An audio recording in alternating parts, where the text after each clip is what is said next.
All right, everybody. Special guest for the Apple Bitz XL. We're doing it video style. We're doing it audio style. The elusive, the scoop du jour, Mr. Front Page Tech News, John Prosser in the house. John, Hello. thank you so much for coming in, man. Oh, Thank of course. This is my favorite show. I think of all the shows that like have ever existed, I've been a guest the most times on this one. I think this is either 3 or 4. Yeah, I try not to bring you on that much because I got to respect you. You know what I mean? Oh no, you're good, dude. I think I've been on this show more than my own. I think that's what's happened. That's not true. That's not true. So, we're gonna talk about everything. Obviously, this is kind of like our I'd like to jokingly call it the final say before the preview event. And you've obviously been connected with so much of these crazy, wild, and really amazing accuracy with your scoops. The fun thing obviously comes around this event, and I can actually see your eyebrows are looking pretty good. Fun thing. Yeah, dude. They're coming in.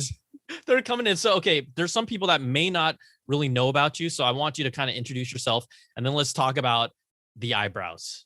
Yeah. And then we'll talk about the products. Front Page Tech is the main show I do on YouTube. I started doing Apple Scoops, last year? Actually, I think it's almost been exactly a year. April 15th was yesterday at the time of this recording. Wow. And that was the big SE leak that sort of jump-started this for me. Mm-hmm. So it's been a year now. And all in all, I'd say it's pretty awful. Come on. The stress is pretty good. terrible. Oh, yeah. No, it's been the best thing in my career, but also the most stress-inducing, which I think is like the risk-reward thing. That's the whole point of this. We've talked about in past episodes, you've been a guest a few times, so people can check that out. But just about, people tend to not humanize you and understand what goes into getting these scoops, verifying these scoops, sitting on things to make sure they're right. And they just come at you when you're just delivering information, right? Well, so I made my whole my process of verifying stuff really kind of came back to bite me this time because I had this one amazing source. I can tell you off air how they get information, but it is like Ghost Recon, like CSI level stuff. And they had told me, I think I had posted a screenshot maybe on Front Page Tech or on Twitter. They told me in February that there was an event in April because I was like, hey, man, you got an update on the March event. And their only response was April, not March.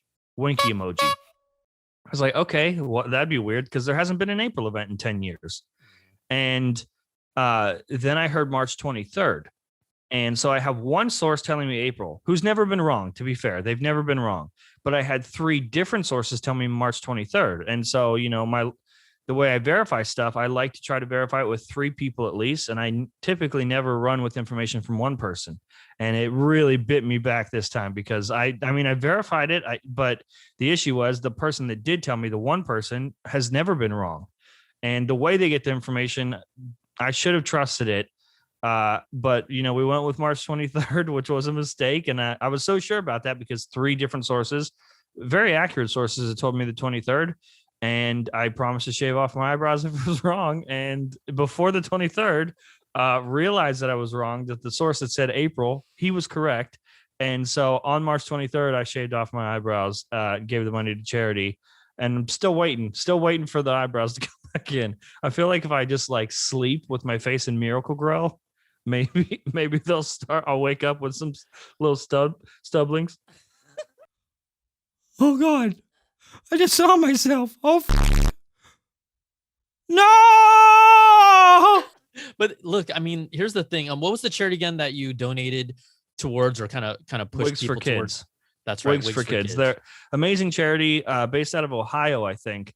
They basically give wigs for free, obviously custom wigs. They make them for the children that either they're going through treatment or they lost their hair through disease or burns or something. So since I was shaving off my hair, I felt that was the best charity to go with. And they actually just they sent me a bunch of stuff to thank me because they got in contact with me because they were just like, and I can imagine it was so weird for them because we had the audience donate that day directly to their PayPal. And I can imagine it was so weird because that day they just started getting like a crazy influx of donations from all over the world. And they're probably like, what happened? And they find this dude just shaving off his eyebrows. And so they got in contact with me and they baked me cookies, like custom cookies with Wigs for Kids logos all over it and stuff, and sent me a bunch of stuff just to thank me. But I told him not to because it was just like I didn't do it for that. In fact, I didn't do anything. I just shaved off my eyebrows. It was the audience that donated money and stuff. But they sent me a little cute thank you package that I got, I think, yesterday. So all in all, it was a really cool experience, and couldn't thank the audience enough for that. Sorry, I had to shave off my eyebrows and you had to watch that though. Well, I mean, look, it was great entertainment. It was just. I was gonna say, dude, what other leaker does this? What makes? Come on, that's what I'm saying. Like, right? I mean, you put your name behind, what you do, and at the end of the day, look, it shows who you are, that you associated and attached this to a great cause. So that to me wins everything. Whether whether you shave the eyebrows or not. Now, I do have to ask about the eyebrows. Are you doing anything to help promote the growth of hair? No, to expedite this process, because they actually look like they're coming in pretty good, dude. I'm actually surprised. Well, the problem is like they're uneven. Like there's some hairs here that are like going to normal length, and there's other ones that are just tiny little ones. And I'm like, are they ever gonna go back to normal size, or is this me forever? Yeah, it's been so. There's a lot of leakers that once they get something wrong, they'll just delete the tweet and try to forget about it. But like, I promise to shave off my eyebrows. I never delete tweets, first of all, but I feel like that's not enough. I've for the last, I want to say 6 months, I've been promising the eyebrow thing. Like in September's event last year, I was like, if there's iPhones, because I heard there wasn't going to be iPhones, and I was like, if there's iPhones, I'll shave off my eyebrows. So this has been an ongoing thing, and it finally came back to get me, and so now I don't have eyebrows, and I don't know how long this is going to last, because they're coming back a little bit, but like not evenly, and so like Karina, my fiance, has been like the first day that it happened, she couldn't look at me. Like she would draw eyebrows on me just to be able to look at me throughout the day. Dude, she cried. She cried when she was like, "Oh, you're gonna fake it, right? Like we're gonna get fake eyebrows and you're gonna shave those or something, or we're gonna put makeup on you." It's like, no, babe. Like I promised this to the internet. They will find out that I faked it. I have to actually do it. And she just cried. I mean, saw the footage. I mean, you're a man of your word. Okay. No one can ever dispute that anymore. Okay. So, man. We talk about, the sacrifice, the loss of your eyebrows, which leads us to the event, right? So there ends up being an April event. There was an April event. I should have listened. Listened. Your accuracy is pretty on point, dude. Okay. So question that. I said last month, like March 16th, March 17th is when I announced that there was going to be an April event. We were getting down to the wire. Did you lose hope for an event? Because it was nearing the end of the month. For me, because of the nature of the beast, nothing surprises me until it's actually official now, right? Mm-hmm. I'm just like, if it happens, it happens. Yeah. I don't put too much into it until we hear it. So I wasn't disappointed. I was more like, is he going to have to shave his eyebrows off or not? Because yeah. What's it's happening? Like, quite honestly, that's what I was thinking. Dude, I would have been like, it would have been sad because the whole shaving of the eyebrows thing, that was super entertaining. And I don't regret that. Like, I don't regret that leak. And I think it offered a better story. All in all, I want to be a storyteller. And so that's the fun part to me. Like I got the leak wrong. Yeah. But like this completes the saga now. And we're nearing the end of the month, and Sam from the iUpdate YouTube channel, him and I are really good friends. And he's been back and forth. We're like, I don't think there's going to be an event, dude. I think this leak is wrong. And it was starting to look like more like we were going to get a press release or something.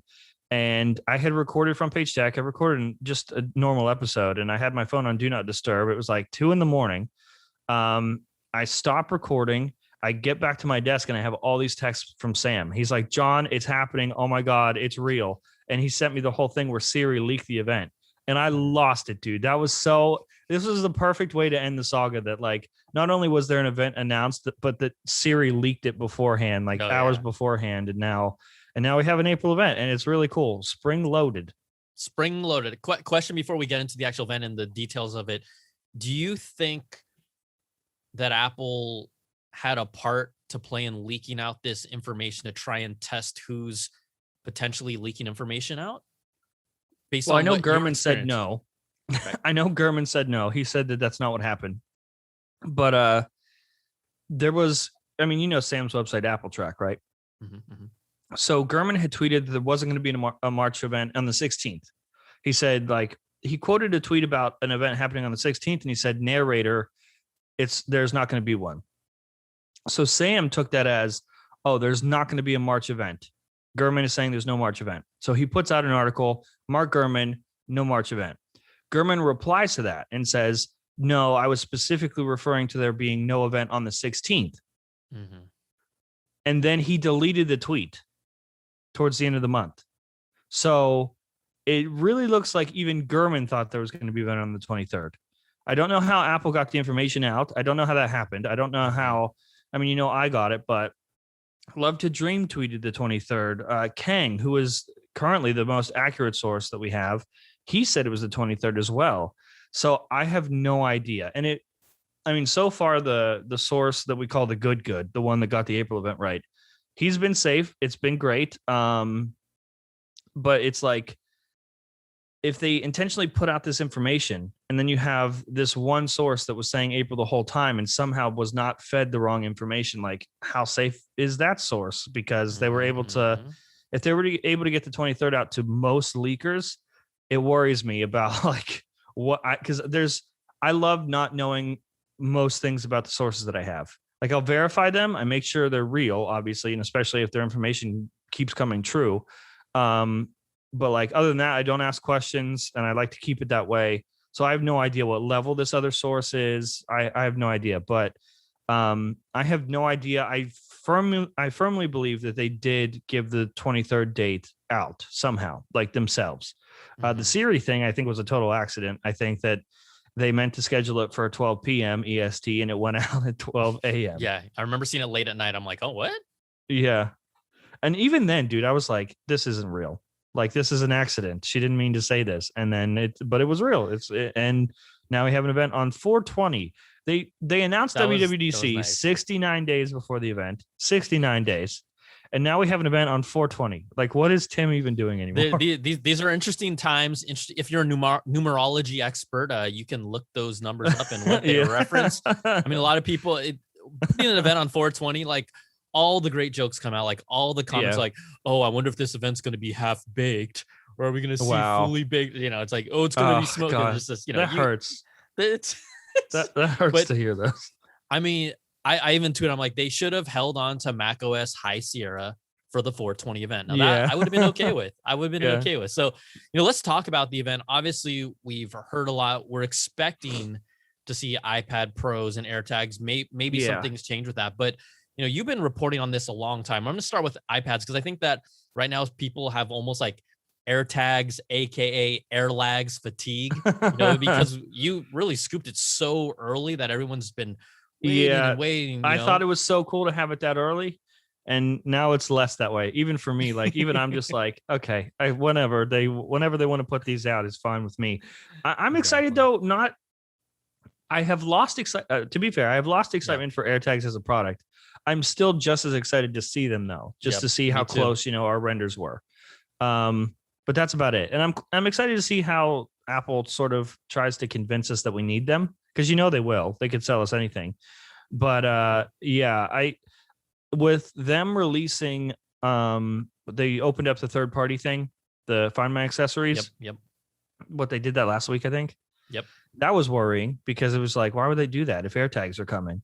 And Sam and I were talking. We're like, man, if AirTags were happening like soon, it would have been they would have announced it alongside that, because it doesn't make sense to do that and then put AirTags out as a press release. It just doesn't make any sense. But now it totally makes sense if they're going to have an event, soon after they announce the Find My thing, the accessories opening up. And then they also said that later in the spring, they would be opening up the U1 chip stuff. Yep.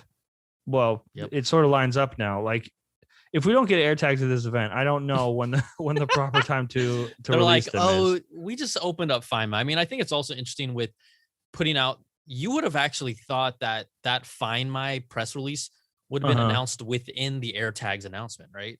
It would have actually made a little more sense to be like, oh, just to let you know, we're complementing this announcement by also opening up the platform to others.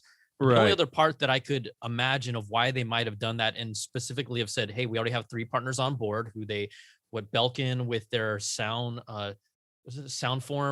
like kind of wireless earbuds. They have a Van Moof with some electric bikes, and then they have Chipolo, like another tag right Van before Moof. Their own tag. I don't know if it's Chipolo or Chipolo, but I like to call it Chipolo because Chipolo. Wow, God, I want to hang up the call. Don't do that. Dude, only Brian Tong puns can get me that hard. I mean, what if they had like a dude on a mountain with a long horn and the Swedish little outfit? This sounds like a job for you. Hey, sounds like you have to do it. But even putting that out there for me tends to be them again changing a little bit of their identity, saying, hey, because they're dealing with these anti-competitive behavior lawsuits overseas and companies are coming at them specifically, this is in court when they have to show up saying, oh, although you're saying we're anti-competitive, look, we've opened up the HomePod to have third-party music services on it now. Yeah. Look, we're opening up our Find My platform now where everyone can be on, because really now we don't know the terms of the Find My program just yet, but at least out of the gates, it appears like they're really trying to just open it for everyone who wants to sign up. I don't know if there'll be more restrictions on the U1 chip, much like how HomeKit had such stringent restrictions that there's only like 600 to 700 HomeKit supported smart home devices, where Amazon and Google have 50 to 60,000 supported, which is a huge gap. Do you and I, are we on the same page where we're like, what's the problem with that? Like, why is that anti-competitive? I feel like, I mean, they built the platform. This argument is so weird. Like I agree. If Google was like, actually, we only support 2 devices, I'd be like, all right, Google, you do you. That's fine. And like, and there's a huge argument to be made where that's better for consumers, where, the fact that Apple's limiting it makes it safer and more private and they control it more. And there's a huge argument for that. I don't understand this whole anti-competitive thing. Like, if Epic Games was upset by this, they could build their own platform. And I mean, they have their own game store, don't they? They could just build their own platform, their own app or whatever. They could go as far as to build their own phone, but like, it's much easier to just work with somebody who already has huge market share. And then when you want to live in the house, you pay rent. I don't understand what the issue is. Well, I'm with you on that and also from the standpoint of, look, you can literally go to another phone. Right? Yeah. It's not, if Apple was the only phone ever, right, then sure. And I think what it is to me, it's more of a reaction from these companies that feel like, again, when someone has too much power, and really, Apple does have a lot of power over these companies that are on its platform, which it did build, for the record, right? Which they would arguably also not be as successful if this platform was not on the iPhone, which is one of the top selling phones in the world. Right. But I think to them, it's almost over the years, they just feel like we need more of a slice of the pie. And you and I both understand. But again, if they were the only phone in town, I would get it. I would really go on. You guys are absolutely right, but they're not. I mean, there is more than enough competition out there. Of course, RIP LG. They said goodbye. The tech community is pretty funny with that, where they're like, "What? How did this happen?" But like, last month you all were making fun of LG, and it's just, it's sad to see though. Like any company that we lose in the market like this, and they had, at least in the US, they had like 10% market share. Like that's a pretty big chunk to just be like, all right, we're done. Look, I think no matter what, tech fan or not, if people are outright saying, oh my gosh, this is such a loss. And, to me, obviously it's a loss from an innovation standpoint. It's a loss from a competitive standpoint. But the way that some of these comments are shaping it, like, I've loved LG for my entire life and I've never bought one of their phones. Right. That's a little different. That's what you and I are talking about. Like, hey, let's keep it real. Like, where were you? When was the last LG phone you bought? Right. Let's go there. But, my first Android phone was an LG. I think it was an LG Allo. It had a slide out keyboard. I don't even know what that looks like, dude. Yeah, it was. I think it was one of the first ones. And it had those slide out keyboards, dude. That was the life back then, when you had a physical keyboard just slide out. Yep. They had LG right out of the gates was one of those, halfy phone flip outs, the keyboards. I mean, I was a Sidekick guy, so I had so good. The Sidekick is to me, it's one of the most underrated phones of all time. I wish I could I want to buy a Sidekick. I've been trying to buy one when I'm bored, just to sit when I'm bored and like flip it open again. I've been trying to buy one. Like, it had the craziest fidget cool factor. Like, if you were a tech nerd and you saw someone flip out their Sidekick at the time, this is before the iPhone even came out. it was like, damn, what is that? And the typing on it was smooth. It was better than a BlackBerry for me. That was a T-Mobile exclusive, wasn't it? Yes, it was. Yes, it was. Yeah. That's the downside, because back then, dude, T-Mobile, oh man. T-Mobile was not like T-Mobile. it was like trying to make a call through a microwave. Man, it was so bad. rough. So let's talk about iPads, because you and I had talked a couple months ago. And at the time, we know, or at least from what we've heard until it's officially confirmed, two different iPad sizes, 11-inch, 12.9, potential, just for people that are trying to catch up, potential mini LED display on the 12.9-inch. Yeah. Potentially not on the 11-inch, maybe Thunderbolt port. The thing that, have you heard any other stuff, or are there any other like little things? I know you even talked about a little while ago, maybe potentially a new Magic Keyboard. Have you heard anything new on that? Or yeah, not? so it's an iterative update for iPad Pro for sure. The mini LED thing is really cool, and the only downside there is they've had a lot of production issues with that, so there's not going to be a lot. So my advice would be, if you've been waiting, like you had an iPad Pro 2018, 2020, whatever, and you've been wanting to buy this one, you've been waiting out. Wake up early that day and make sure that you get it right away, because they don't have much. And I know that they're sending out shipments right now to Apple stores. In fact, on Genius Bar, my podcast, at the beginning of the week, before we actually, heard of the event, I was told that they were getting iPads around the 26th. Well, really, they're getting, Apple stores are getting them on the 25th, which I think is a Sunday. They're not to sell them on the 25th, just to have some limited stock. And that's what I said. It was like, I heard that, products are being shipped to Apple stores to sell next week, which means we could probably get an announcement of something this week. And we did. Luckily, we got the event announcement. But Apple stores are getting limited stock on the 25th, not for you to buy on the 25th, just to have it. And it'll probably go on sale next week, where you can actually like buy one. But especially on the website, like if you want one of those mini, the smaller one will be somewhat fine, but the 12.9-inch is going to be heavily limited. So if that's something you want, if you've been waiting for that one, buy it right away. Do not wait. Going to be hard to get. Have you heard any confirmation if the 11-inch will indeed still be the same display, or if it's gonna get mini LED? I mean, all these reports have said no so far, but yeah, I haven't. Every time I've heard of the mini LED display reference, it's always been 12.9. So I don't think we might not get it for the 11-inch, which is sad, because that's the best size. Yeah, love that thing. With the Magic Keyboard, I know you're saying iterative. Is it because of just the iPad itself has changed size? Yeah, I'm not sure why. So with the Magic Keyboard, I think I'm the only one that said that we might be getting one. I was told it's a very minor update, and I'm pretty sure we just got the one we have now last year, right? Like this time last year. So I don't know why we're getting another update to it, or what it'll include, but mass production was already started like a few weeks ago for that. So I was told minor update. I'm not sure what would be like what they could release it for and be like, I just got this new thing. I don't know what would be different about it to where they have to sell you another one, but I'm curious to see. I was told that we were going to see it alongside that, along with the new Apple Pencil, which I'm so upset by, Brian, because I love the Apple Pencil, but I love the current one, the matte finish on it, and this Apple Pencil 3 is all glossy and gross again. I don't understand why we're doing that. The flat edge and the matte, it feels like an actual pencil, actually. Dude, it feels so good. I don't know why they're doing this to me right now. Are they changing? I'm more upset than I need to be about that in particular. Are they changing any of the tech significantly inside of it? I have no idea. I have no idea why. I mean, I would hope that the side is that we still have a flat side. That's superior. But I thought the matte finish was superior. I don't know why we're going back to glossy. Dude, the glossy is so gross. Glossy anything is gross. Especially Apple, something you hold in your hands. It gets all ugh.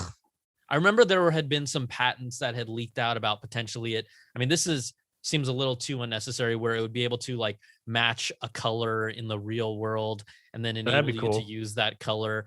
I don't know. Again, we don't know if that's actually coming or not. And again, patents are stuff that typically doesn't even happen. I mean, I would say I hope it does better than have you used that feature with Philips Hue yet?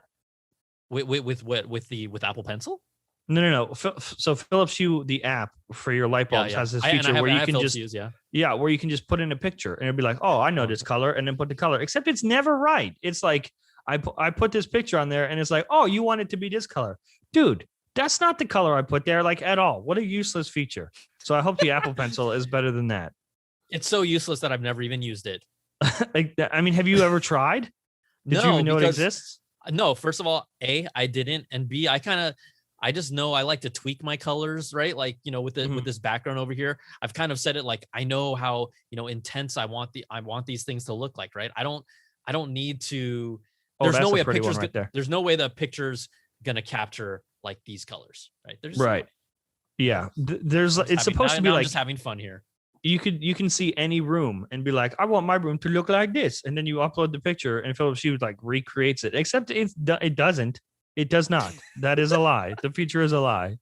Man, if I had, I'm not going to waste our time, but if I knew, I would be like, okay, let's go to this picture right now and see how bad this looks right now. iPads, do we have any pricing, or should be roughly around the same price? I would hope, around the same price. Okay, I mean, that's good. That's sort of their goal every time.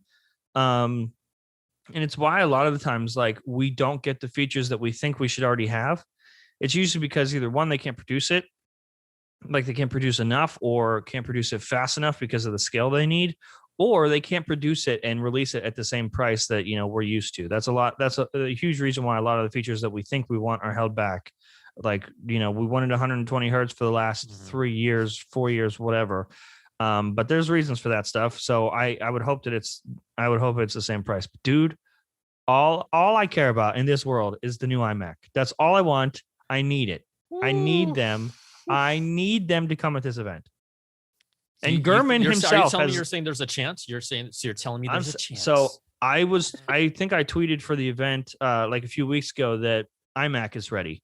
And like a lot of people didn't believe that, and I start to doubt it too, because like Gurman said that iMacs were coming later in the year, but he has started to loosen his verbiage there with iMac. And there's no stock of the 21-inch iMac. If we get one, I think it'll be staggered. I think we'll get the smaller one first and then the larger one later on in the year. But I want it. I want it so bad, and we're getting so close. And Gurman has really sort of loosened how he talks about it. Like he went from just iPads to a nice surprise would be an iMac or something like that, and it would be a very nice surprise. I would love to see. And the thing is spring loaded. Like the whole tagline for the event is spring loaded. Spring is obviously just the season. I don't think it has anything to do with anything else, but. Not springs to an Apple car, because that's the everyone's like spring loaded pencil, spring loaded springs in an Apple car. And I'm like, oh, come on, guys, let's go. But loaded, that's got to mean there's a ton of stuff coming at this event. And all I'm asking for is an iMac.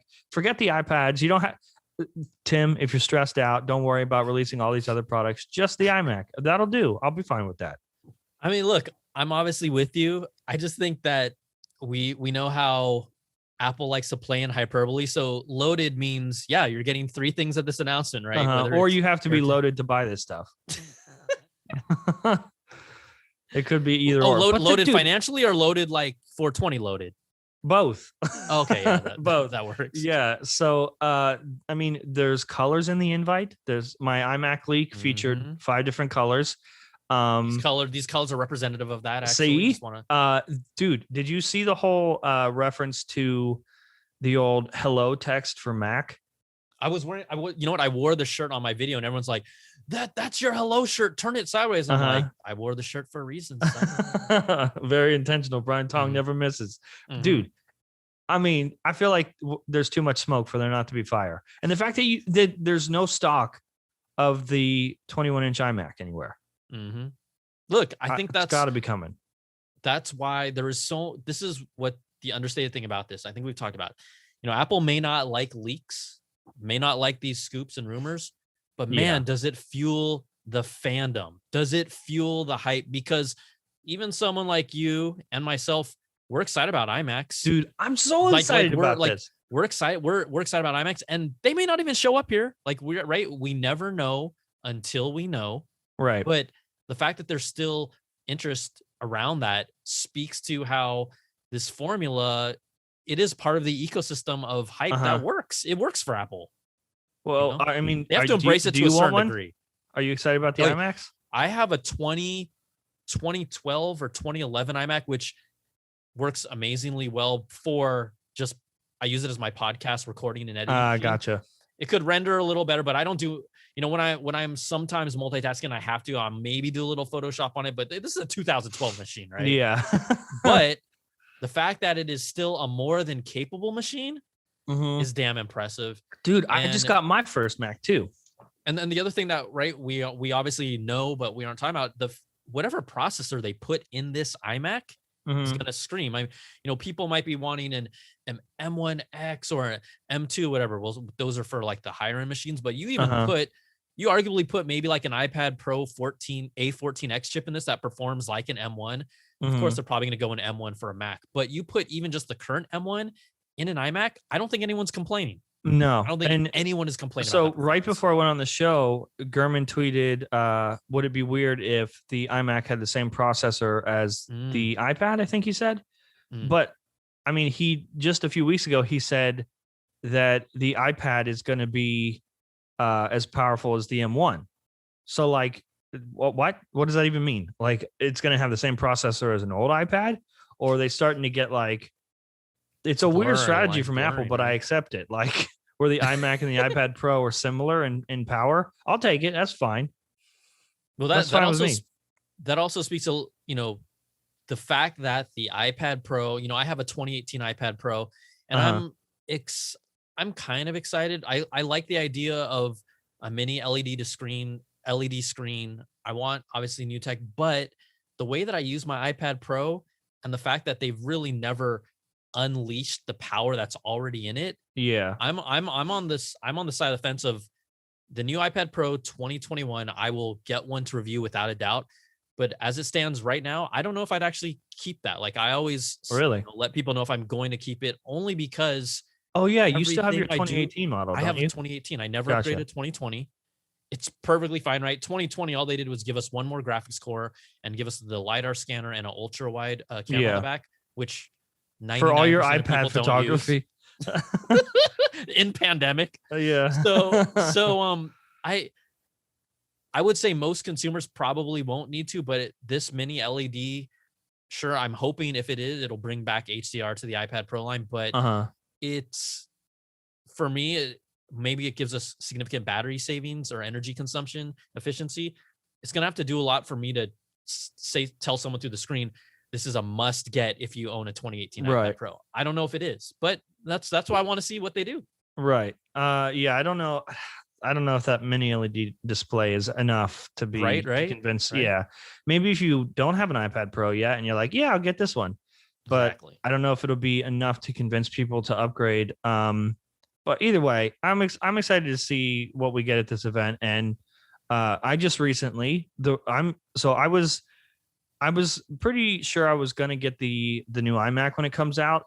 And now I'm even more sure of that. So I got my first Mac, which I talked about on my show. Right. Which one did you get? So something terrible happened. So I always worked off a PC because in my head I was like, that has the specs that I need. I can custom build it, and I use Adobe products, and so I don't need Final Cut or anything like that. But it died. It just blew up one day, and my schedule was tight. Like I was working on the Google. Yeah, I was working on the Google Watch renders that needed to go out. That episode needed to go out, and I had to record a show, and we had like a bunch of sponsors that day, and like I couldn't not be able to work. And like an idiot, I didn't have a backup machine, so I was like, well, I'm screwed. So I start looking around for like just something temporary, because if I'm getting a PC, if I'm going to spend a bunch of money, I want to custom build it. But I start looking at Best Buy, just something that'll get me through the next couple days. And dude, everything looked terrible. Like everything that they had, like, you know how it is these days, like gaming focused everything. And I was like, that's not what I need. I don't need that. And so I stumbled on there was like 2 Mac minis in stock. And for some reason, like I started going towards that. They didn't have any of the M1 MacBook Pros. and I was like, well, I did tell myself I was going to buy the iMac. And so this is like, I think this was like the push I needed to make the switch and, just give Mac a try. Best decision I've ever made, especially on the M1 Mac Mini. And I don't understand. It has no business being this good, but like, even just editing on Premiere products or Adobe products like Premiere and Audition and stuff. And they have the beta versions out for that stuff on M1. Dude, I feel like an idiot because I like avoided the Mac stuff for years and was like, no, I need my Windows PC. Like I have Apple products everywhere around me, but for work, I was like, got to use Windows. Well, what was I doing with my life? I don't understand. I'm so happy with this decision. Welcome to either the dark side or the light side, whatever, whoever you're talking to. But I mean, for me, what stands out is the fact that the Mac Mini starting at $699 with a freaking M1 chip is a ridiculous machine.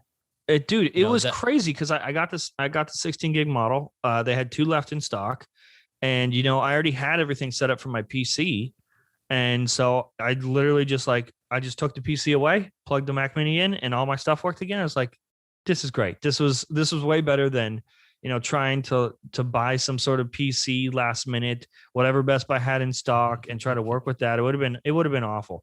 And I also I went from having this crazy PC and like mechanical keyboards and a huge mouse to just like I had to get these because why not? I was like, if I'm gonna go Mac, I gotta go all the way with the Apple accessories. So the Magic Mouse is pretty terrible. Not gonna lie, it's awful. Yeah, keyboard is great though. I would recommend the Logitech MX Master 3. I've been using. Is that the one that Marquez recommends all the time? Yeah, I mean, I've been using this thing for I've had a Logitech mice before, and do you want me to show you what my original mouse that I've been using forever is? Hit me. Laugh. Oh no. What is that? It's a Microsoft Intellimouse. It might have been from year 97 or 98. I just loved how it felt. Oh no, it's the beige brown. That's how you know. I'm surprised it doesn't have the ball on. It still has a wire on it. That's crazy. This is what I use connected to my iMac.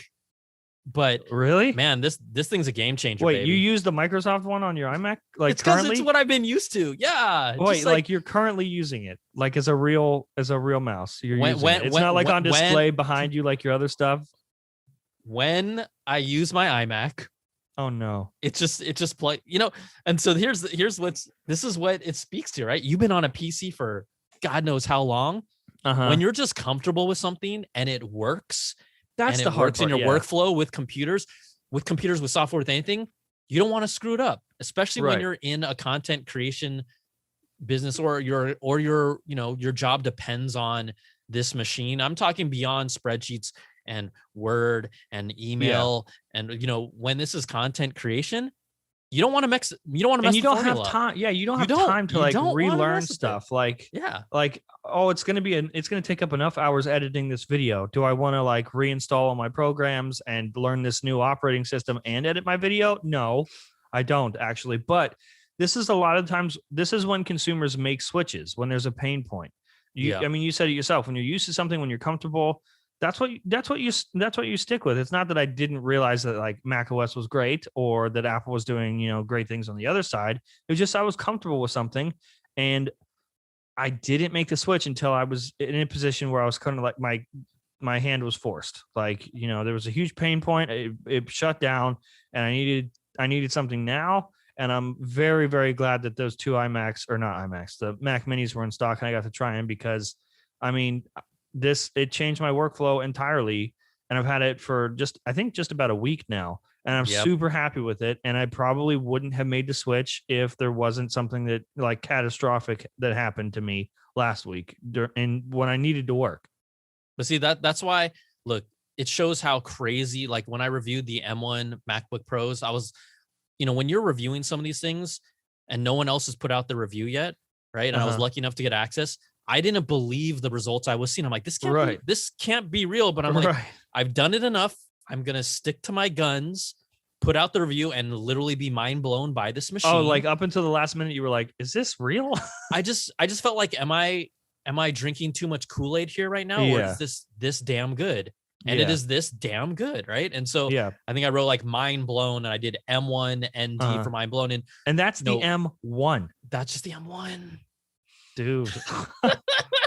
We're not even drinking the Kool-Aid. This is just pure. This is just the M1, son. That's crazy. So okay, let's. I know we could talk about that for a bunch, but let's jump over to more stuff in the event. Let's talk a little bit about AirTags.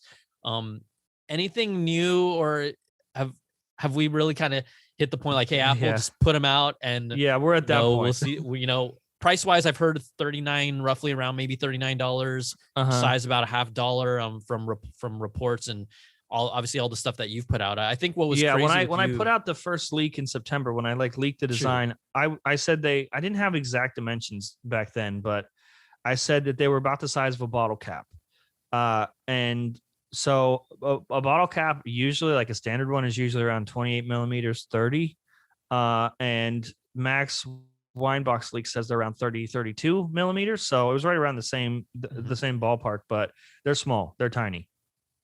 I mean, you not only did you have the first renders, I mean, you provided us with that first sneak peek of that render, or that image that looked like it was like from the software setup. Kind of like when you set up, when you pair a product or something like that. Like the spinning animation. Yeah.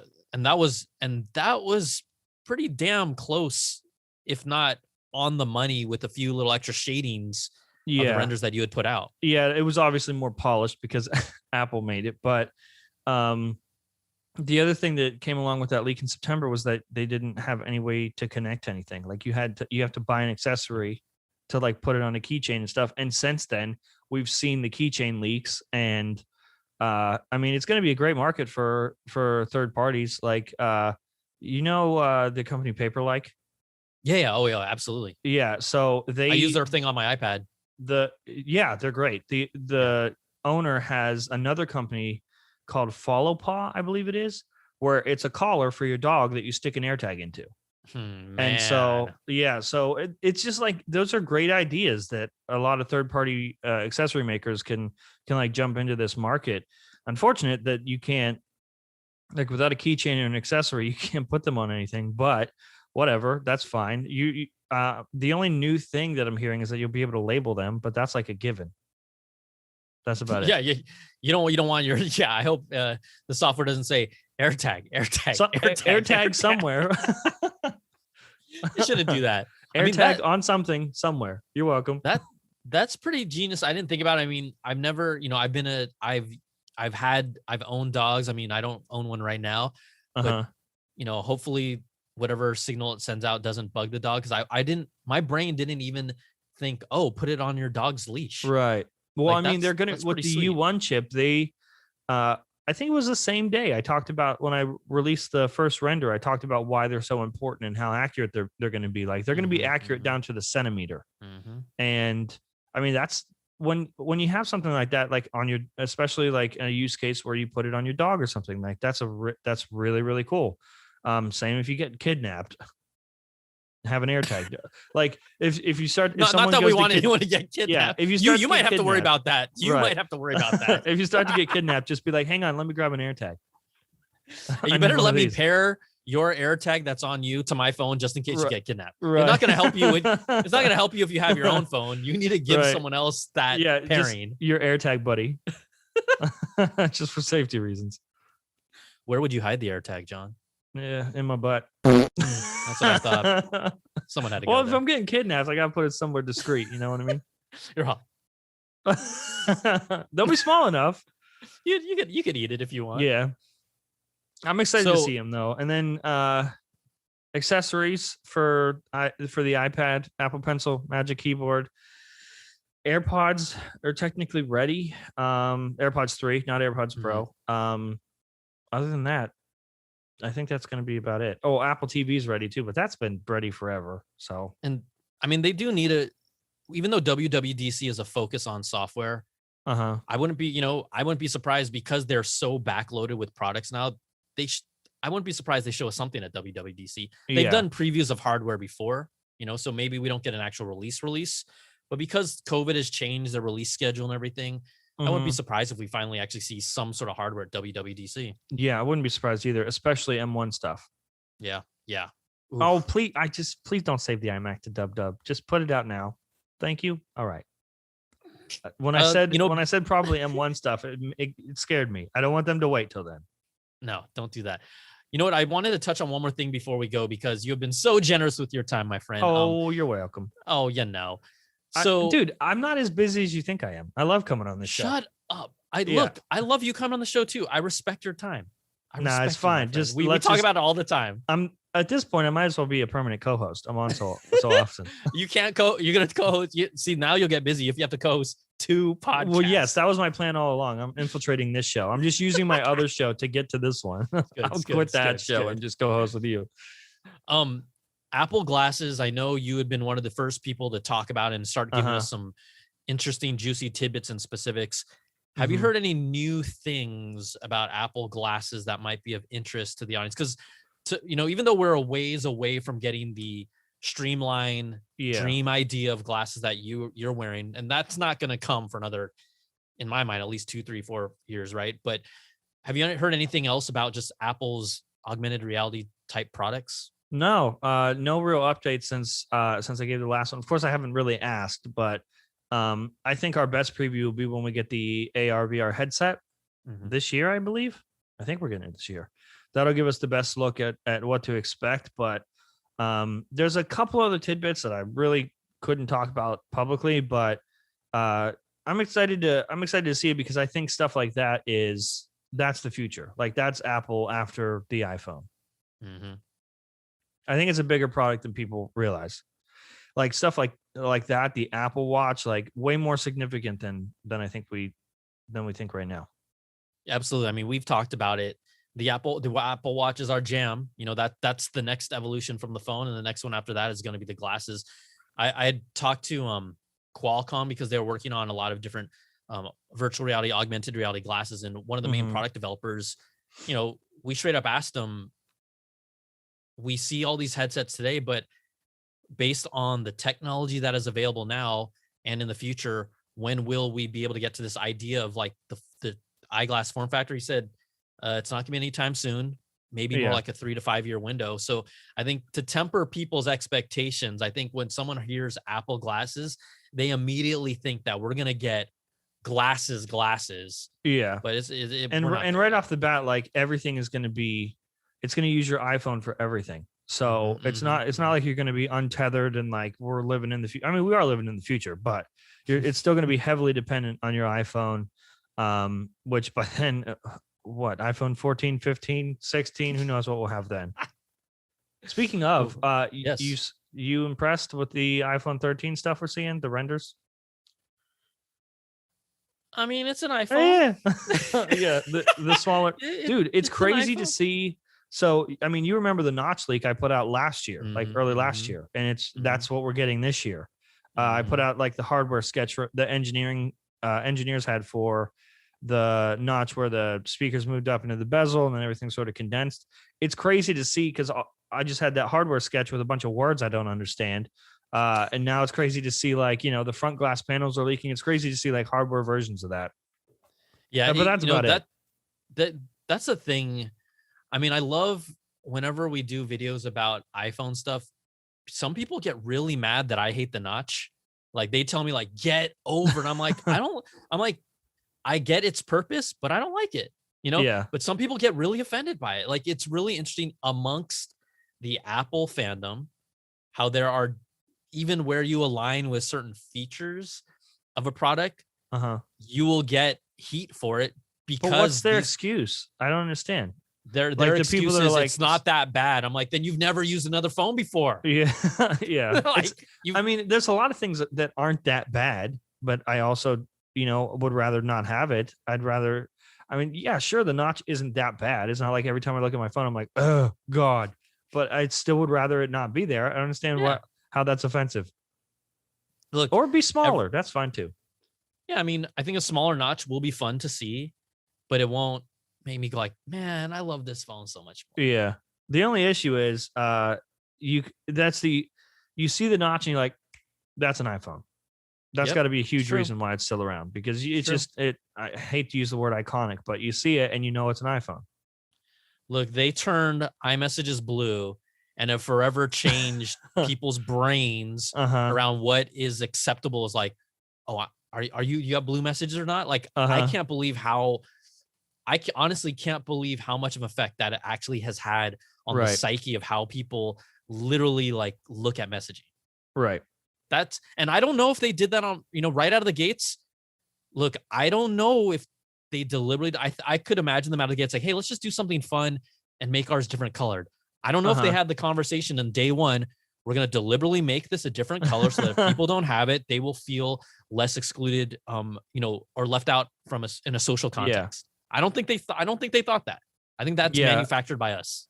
Yeah, for sure. I think that it was just like, hey, let's just make it a different color so you can differentiate like our service from the others. And then they're like, oh wait, people won't go on a date with you if you're green. Okay. Well, even if I recall right, at least through the Mac, you were able to change the color of your message background as well. I swear, I might be. I don't think I'm making that up, but I feel like I don't think I'm making that up. Yeah, you could change the color that your messages look like just for fun, just for you. But then that never happened on the phone. On the phone, it stayed blue. So now it's coded into our brain. It just shows how the little things that Apple does, whether they intend to or not, it just takes off. Right. It's a marketing beast. It's a machine. I'll accept it though, because blue is a superior color. So I'm glad they picked blue. They could have picked any color. They could have done the Philips Hue app where you're like, just put a picture and we'll make it that color. I don't want that. All right, buddy. John, thank you so much for coming in and hanging out. I'd love for you to tell people all the ways they can find your amazing content, and scoop de jour, man, all day, every day. You can Google me, Front Page Tech, John Prosser. You can find me on Twitter, all that stuff. Dude, every time you have me on the show and then we hang up, I'm like, oh, that's the last time. He's never going to have me on again. Why would you ever say that? Oh, talk about your podcast again. Let people know about your podcast. Genius Bar is the podcast. Like the place in the Apple store. It's like, yeah, that's the name. Genius Bar. Oh, because for a while I thought it was I thought it was a candy bar for the longest time. Yeah. Like so named after candy. Yep. Genius Bar, like a chocolate bar. Yep. Candy. Got it. Definitely candy related. You won't find anything Apple related there. Nothing. All right, John. Thanks so much, bro. We'll talk to you soon. Thanks for having me, dude. All right. See ya. Bye.